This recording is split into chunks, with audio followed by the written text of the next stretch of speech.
High friends, welcome to my kitchen Anna's recipe. আজকের recipe chicken pizza. Chicken pizza বানানোর জন্য একটি পাত্রে 2 কাপ ময়দা, 1 চামচ চিনি, 1 প্যাকেট ইনো, পরিমাণ মতো সাদা তেল দিয়ে ভালোভাবে মিশিয়ে জল দিয়ে মেখে নেব।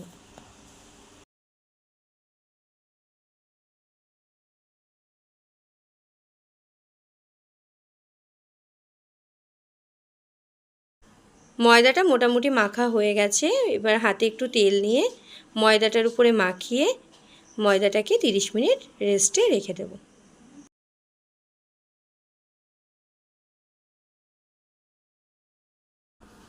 একটি প্যানে অল্প তেল গরম করে বোনলেস চিকেন, আদা রসুনের পেস্ট, সয়া সস, পরিমাণ মতো লবণ দিয়ে নেড়ে চেড়ে হলুদ লঙ্কা গুঁড়ো দিয়ে 5 মিনিট রান্না করে নামিয়ে নেব।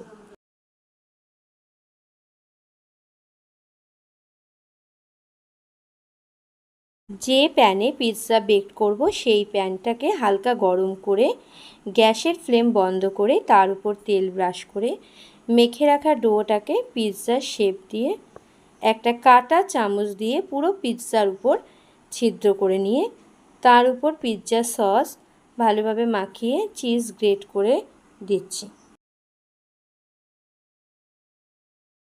এরপর ছোট করে কেটে রাখা ক্যাপসিকাম, পেঁয়াজ, রান্না করা চিকেন, গ্রেট করা চিজ, চিলি ফ্লেক্স, অরিগানো দিয়ে 30 মিনিট লো ফ্লেমে ঢাকনা আটকিয়ে বেক করে নেব। 30 মিনিট পর ঢাকনা খুলে পরিবেশন করলেই রেডি চিকেন চিজ পিৎজা।